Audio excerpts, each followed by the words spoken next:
আসসালামু আলাইকুম ভিউয়ার্স, সবাইকে মা কিচেনে স্বাগতম জানাচ্ছি। ভিউয়ার্স, আজকে আমি আপনাদের তৈরি করে দেখাবো সরষে ইলিশ।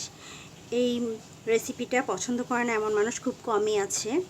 জিভে জল আসা একটু রেসিপি, খুবই টেস্টি, আমার তো খুবই পছন্দের একটি খাবার।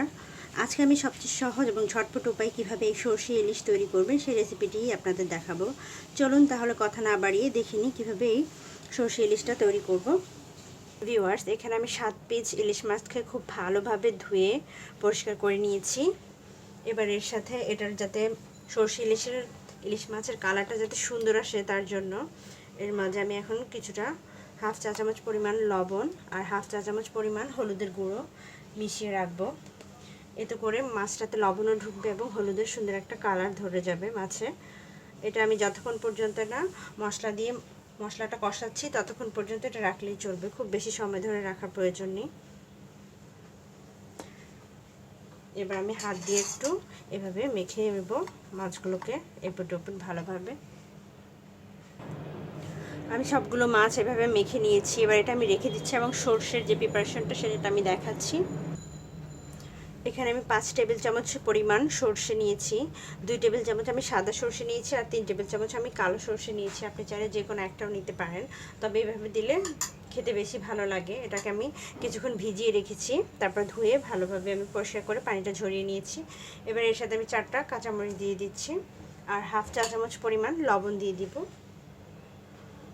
আর এগুলোকে খুব ভালো করে আমি ব্লেন্ড করে নিচ্ছি। এরপর আমি নেক্সট প্রসেসটা দেখাচ্ছি। ভিউয়ার্স, আমি একটা ফ্রাই প্যানে হাফ কাপ পরিমাণ সরিষার তেল দিয়ে দিচ্ছি। সরষে ইলিশটা সবসময় সরিষার তেল দিয়ে রান্না করলেই খেতে বেশি ভালো লাগে। তেলটা একটু গরম হওয়া পর্যন্ত অপেক্ষা করব। এবার এর মাঝে আমি 1/4 কাপ পরিমাণ পেঁয়াজ কুচি দিয়ে দিচ্ছি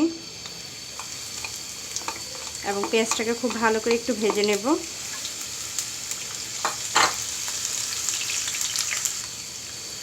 এবার এই পেঁয়াজের মাঝে আমি 1 চা চামচ পরিমাণ আদা রসুন বাটা দিয়ে দিচ্ছি। সরষে ইলিশে সাধারণত মশলাটা খুব কম দেওয়া হয়, এতে করে ইলিশের যে এক্সট্রা ফ্লেভার আছে সেটা ঠিক থাকে। যদি মশলাটা বেশি দিয়ে দেন তাহলে ইলিশের যে ফ্লেভার আছে সেটা নষ্ট হয়ে যাবে। এবার এর সাথে আমি হাফ কাপ পরিমাণ পেঁয়াজ বাটা দিয়ে দিচ্ছি। সবগুলোকে একটু ভালো করে কষিয়ে নিচ্ছি। এবার আমি এই পেঁয়াজ কষানোর মাঝেই দিয়ে দিব সরিষা বাটাটা। এটা সহ আমি খুব ভালো করে কষিয়ে নিচ্ছি। মশলাটার কষানোর মাঝে মাঝে আমি আমার বাকি মশলাগুলো দিয়ে দিচ্ছি। এখানে আমি 1 চা চামচ পরিমাণ হলুদের গুঁড়া দিব,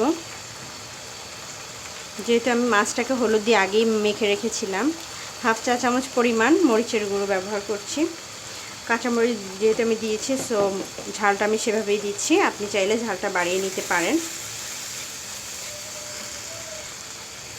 হাফ চা চামচ পরিমাণ লবণ অ্যাড করব, যেহেতু আমি লবণটা দিয়ে সরষেটা পেস্ট করেছি আর মাছের গায়েও লবণ মেখে রেখেছিলাম, সো লবণটা সেই আন্দাজে এখন কম দিচ্ছি। যদি প্রয়োজন হয় সে পরবর্তীতে আর একটু লবণ বাড়িয়ে দেব। এবার খুব ভালো করে এটাকে আমি কষিয়ে নেব যতক্ষণ না সরষে থেকে তেলটা ছেড়ে দিচ্ছে। দেখতে পাচ্ছেন সরষেটা থেকে তেলটা ছেড়ে দিয়েছে। এবার এর মাঝে আমি হাফ কাপ পরিমাণ পানি দিয়ে দিব। পানি দিয়ে এটাকে আমি ঢেকে রাখবো আর একটু কষানোর জন্য, যাতে করে পুরোপুরি মশলার যে একটা স্মেল আছে সে স্মেলটা চলে যায়। আমি এটাকে ঢেকে রাখছি আরও কিছুক্ষণ। ফ্রেন্ডস, মশলাটা ভালোভাবে কষানো হয়ে গেছে, দেখতে পাচ্ছেন উপরে তেলটা ভেসে উঠেছে। এবার আমি লবণ আর হলুদ মাখা সেই ইলিশগুলো এর মাঝে দিয়ে দিব।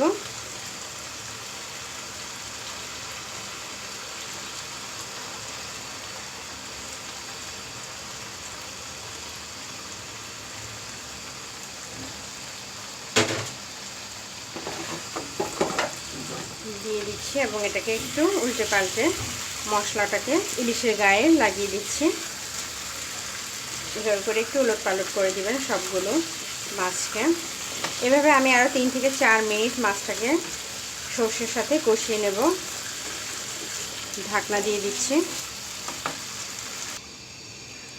প্রায় 3 মিনিটের মতো আমি ইলিশগুলোকে কষিয়ে নিয়েছি, দেখতে পাচ্ছেন। এটাকে আমি আরেকবার উল্টে পাল্টে দিয়েছিলাম দুইটা পাশ, এবং ইলিশের তেলটাও ছড়িয়ে গেছে দেখতে পাচ্ছেন। এবার এর মাঝে আমি পানি দিয়ে দিচ্ছি, 1.5 কাপ পরিমাণ পানি আমি এখানে অ্যাড করছি।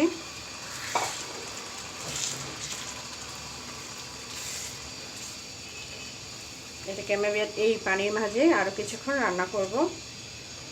মিডিয়াম আছে আমি আবার ঢেকে দেব। খুবই সুন্দর একটা কালার দেখতে পাচ্ছেন। এই কালারটা জাস্ট মাছটাকে হলুদ দিয়ে মেখে রাখার কারণেই কিন্তু মাছের সুন্দর একটা কালার এসছে, না হলে মাছটা একটু সাদা সাদা টাইপের থেকে যেত। হলুদটা দিয়ে মেখে রাখলে সুন্দর একটা কালার ধরে মাছে, দেখতে ভালো লাগে। এবার মিডিয়াম আছে আমি এটাকে ঢেকে রাখছি যতক্ষণ না পর্যন্ত এটা একটা মাখা মাখা ভাব আসে ততক্ষণ পর্যন্ত। ফ্রেন্ডস, আমার মাছগুলো প্রায় হয়ে এসেছে দেখতে পাচ্ছেন। এটা মাখা মাখা একটা ভাব চলে এসেছে। ঝোলটা আপনার পছন্দ মতো রাখবেন, আপনি চাইলে আরও শুকাতে পারেন বা আরেকটু ঝোলটা পাতলাও রাখতে পারেন। এবার এই পর্যায়ে আমি দিয়ে দিচ্ছি এখানে 7-8টা কাঁচামরিচ আছে, এখানে আমি কাঁচামরিচগুলো একটু দিয়ে দিব সাইডে, যাতে করে একটা স্মেল আসে কাঁচামরিচের। এটা দিয়ে আরও আমি লো হিটে 1 থেকে 2 মিনিটের মতো আমি এটাকে ঢেকে রাখছি। ভিউয়ার্স, আমার সরষে ইলিশটা তৈরি হয়ে গেছে, দেখতেই পেলেন কতটা ইজি ওয়েতে এই মজাদার স্বাদের সরষে ইলিশ রেডি।